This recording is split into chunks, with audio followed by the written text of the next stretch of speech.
Say no to drugs, kids. Say no to drugs. Say pizza to drugs. Say no to yes. Say everything. Welcome back to the channel, guys. Today our movie in the middle is Talk to Me. Talk to Me is the newest horror about a group of teens that use a mysterious tattooed hand to communicate with the dead, but find that some more sinister spirits have decided to stay.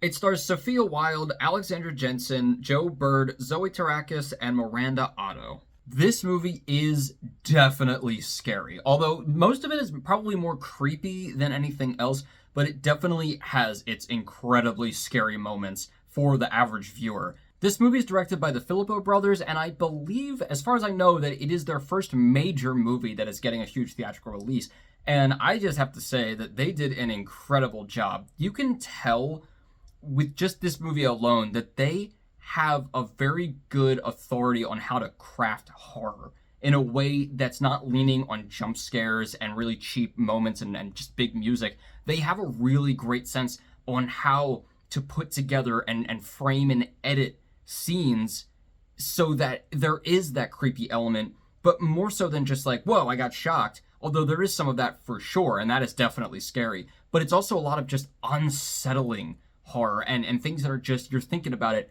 past just because of how it was framed or how it looked. Kind of like Ari Aster. That definitely gave me some Ari Aster vibes on how they framed things, how they shot things, how they directed it in general. The concept of this movie, too, was also really cool because not only is it already a pretty just disturbing idea, this hand that can talk to the dead, it's all tattooed, you're not sure what's going to happen, you can get possessed by these people. It's already a really creepy concept that will inevitably lead to bad things down the line throughout the movie. But it gives kind of this fresh take on possession as a horror trope, because they don't look at possession as necessarily a bad thing for some of the movie. They actually look at it as like getting high.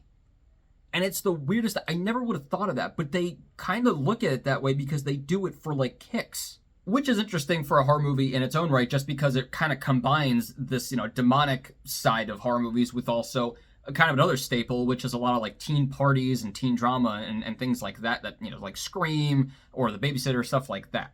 And there are some sequences in this movie that are just downright disturbing and gruesome. The violence in this movie, the gore, is pretty insane. So I will say that if you're going into seeing this movie, just be aware that there is a lot of like gore, and it doesn't really bother me that much, but it is just shocking to see.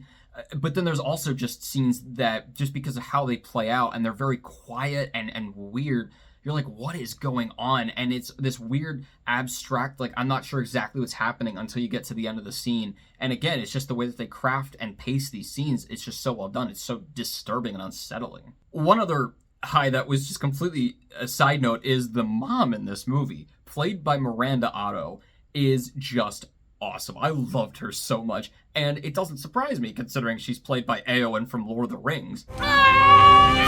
But in this one, it's cool because a lot of times, especially in horror movies, parents as characters are really there to be either a placeholder or like an obstacle for the teens to have to like try to figure out, without telling their parents what's going on, how to get around stuff. But in this one, while she is sort of that, she just, as a mom, as a person, she was really funny and just super cool. My big middle for the movie is, and this is something that you're just gonna have to know going in, you're just gonna have to get past this.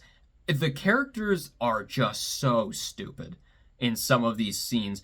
The thing is, after a while, obviously they know something bad is happening and that gets through to them. But before that, like, for me, on one hand, I was like, all right, listen, at a certain point, you gotta know something is up here. Something is bad. You can't be this stupid. But then I remember things like TikTok and how some of those trends and challenges are the stupidest things I've ever heard in my life, and kids are doing them. Whether it's for attention, whether it's for just the thrill of danger or whatever, they're doing them, and they are literally fucking dying because of these stupid TikTok trends. So, no, it's not the most unbelievable thing in the world. What was a little bit unbelievable for me was that after like 2 or 3 times of something happening, it didn't quite click with them just yet. And it was later in the movie that they started to be like, maybe we shouldn't be doing this. And on that same note, just the characters in general, I didn't super love. I mean, I didn't hate them, but I thought they were fine. I didn't really like connect with any one, but they were interesting enough to follow. So my lows really consist of mostly one thing, which is just like consistency of logic, or not having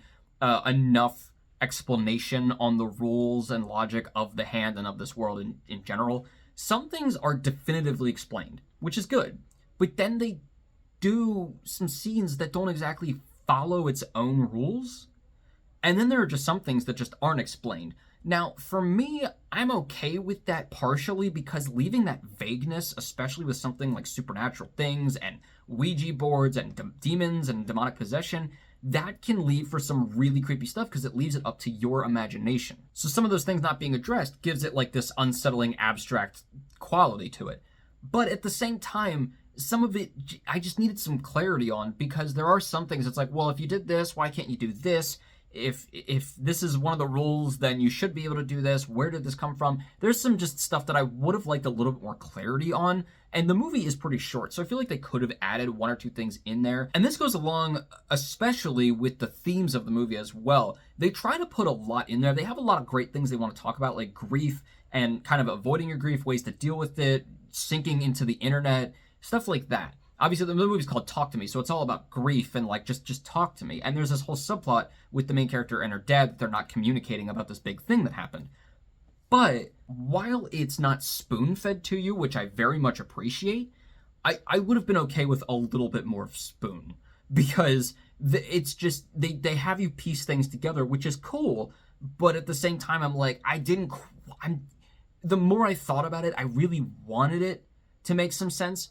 But there's just some things that I'm like, I don't quite know what you were trying to do with this. Or it just felt like they were trying to either put too many themes in and too many messages, or they were just getting a little bit muddled, especially because a lot of them are directly related to the rules of the world and of the hand. So overall, I did have a good experience watching this movie, because when I saw the trailer, I was like, this looks like the Smile of this year, where I'm just gonna be terrified the whole way through. And this looked definitely even scarier. And it has those moments for sure. There's a lot of shocking moments in this movie, both in terms of like concept, and then also just like straight up moments where you're like, whoa, holy shit. It's just the screenplay. I think they could have run it through a couple more trials and figured out some things so it was a little bit clearer.